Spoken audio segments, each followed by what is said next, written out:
रात का सन्नाटा घना हो चुका था। कोलकाता की घुमावदार गलियों से होती हुई एक पुरानी एम्बेसडर कार शहर के बाहरी इलाके की ओर बढ़ रही थी।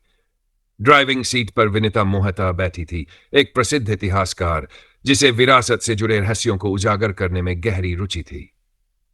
उसकी मंजिल थी रायचंद हवेली, जिसे लोग शापित महल कहते थे। इस हवेली की कहानी सदियों पुरानी थी। कहा जाता था कि राजा रायचंद की पत्नी रत्नावती, जो बला की खूबसूरत थी, ने इस महल में आत्महत्या कर ली थी।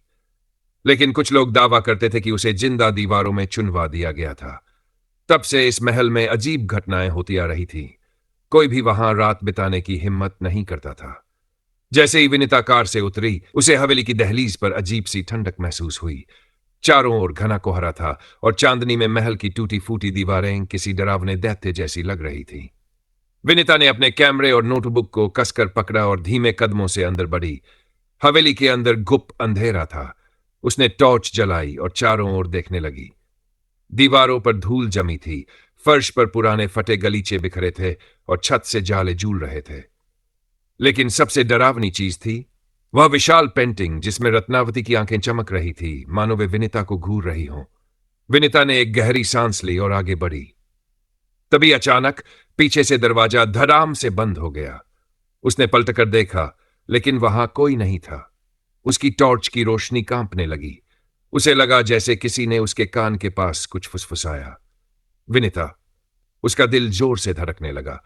कोई उसका नाम कैसे जानता था? वह जल्दी से सीढ़ियों की ओर बढ़ी, लेकिन हर कदम के साथ उसे महसूस हुआ कि कोई उसके पीछे पीछे चल रहा है। ऊपर के कमरे में एक पुरानी अलमारी रखी थी। विनिता ने जैसे ही उसे खोला, अंदर से एक पुरानी लाल साड़ी में लिपटी हुई महिला की लाश जमीन पर गिर पड़ी। उसकी आंखें खुली थी और ऐसा लगा जैसे वह अभी भी जिंदा थी। विनिता चीख पड़ी और पीछे हट गई। तभी हवा में एक धीमी लेकिन दर्द भरी आवाज गूंज उठी, मुझे न्याय दो। यह आवाज रत्नावती की थी। विनिता को समझ में आ चुका था कि इस महल में कुछ बहुत गलत हुआ था। वह जल्दी से अपने कैमरे को उठाकर महल की पुरानी किताबों को खंगालने लगी। तभी उसे एक सीक्रेट दरवाजा दिखा।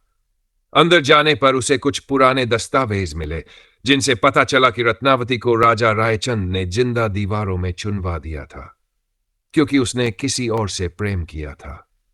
उसकी आत्मा अब तक इंसाफ चाहती थी। जैसे ही विनिता ने उन दस्तावेजों को अपने बैग में रखा, महल में जोरदार कंपन होने लगा। दीवारों से खून टपकने लगा और जमीन से कई हाथ बाहर आने लगे, मानो वे उसे पकड़ने की कोशिश कर रहे हों। विनिता को लगा कि वह बच नहीं पाएगी, लेकिन तभी उसे एहसास हुआ कि अगर वह इन दस्तावेजों को दुनिया के सामने लाएगी तो शायद रत्नावती की आत्मा को मुक्ति मिल सकती है। उसने हिम्मत जुटाई और दौड़ते हुए महल से बाहर निकल गई।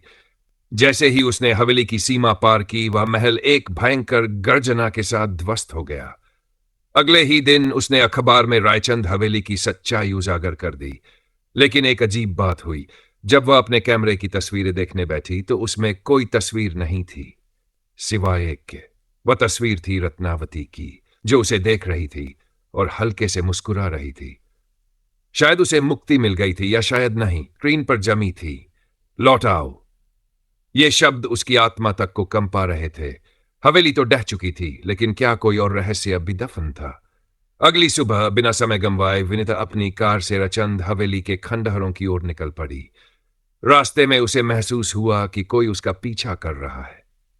उसने रियर व्यू मिरर में देखा। पीछे एक काली साड़ी में लिपटी परछाई थी। उसका गला सूखने लगा।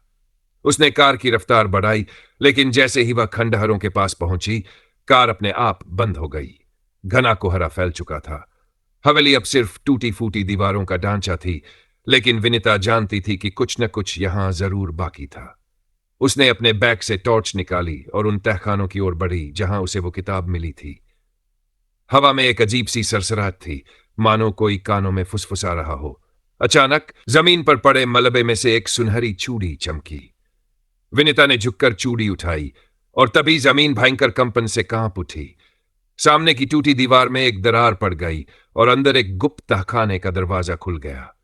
उसने हिम्मत जुटाकर अंदर कदम रखा। कमरे के बीचों बीच एक पत्थर का तख्त था, जिस पर किसी का कंकाल पड़ा था। खोपड़ी के पास वही लाल साड़ी थी। रत्नावती तभी अचानक हवा में एक आहट हुई। चारों ओर से एक धीमी सिसकियों की आवाजें गूंजने लगीं। मुझे अब भी न्याय नहीं मिला। विनीता ने तेजी से अपनी नोटबुक निकाली और तहखाने की दीवारों को ध्यान से देखने लगी। वहां कई पुराने चित्र बने थे। उनमें एक चित्र में राजा रायचंद को एक अज्ञात स्त्री के साथ दिखाया गया था। क्या यह दूसरी रानी थी? उसे तुरंत समझ में आ गया। रत्नावती को सिर्फ प्रेम संबंधों की वजह से नहीं मारा गया था, बल्कि यह सब सत्ता के लिए किया गया था। वह तेजी से बाहर जाने के लिए मुड़ी, लेकिन दरवाजा खुद ब खुद बंद हो गया। अंधेरे में उसकी टॉर्च चप चप करने लगी। तभी सामने हवा में एक धुंधली आकृति उभरने लगी। रत्नावती की आत्मा। उसकी आंखें लाल अंगारों की तरह चमक रही थी और उसकी आवाज गूंज रही थी। तुमने सच जान लिया है, अब इसे दुनिया को बताओ। पर मैं बाहर कैसे जाऊं?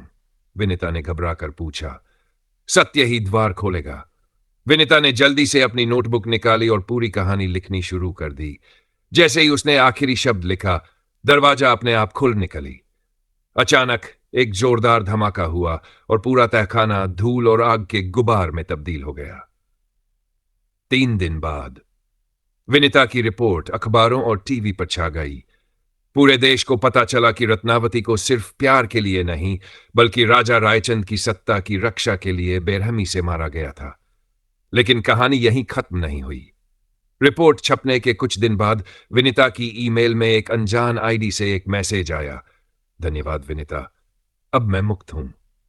लेकिन सबसे डरावनी बात थी, ईमेल भेजने वाली आईडी का नाम था रत्नावत डेविल। विनीता के रोंगटे खड़े हो गए। क्या रत्नावती की आत्मा सच में मुक्त हो गई थी, या फिर वह अब भी कहीं भटक रही थी?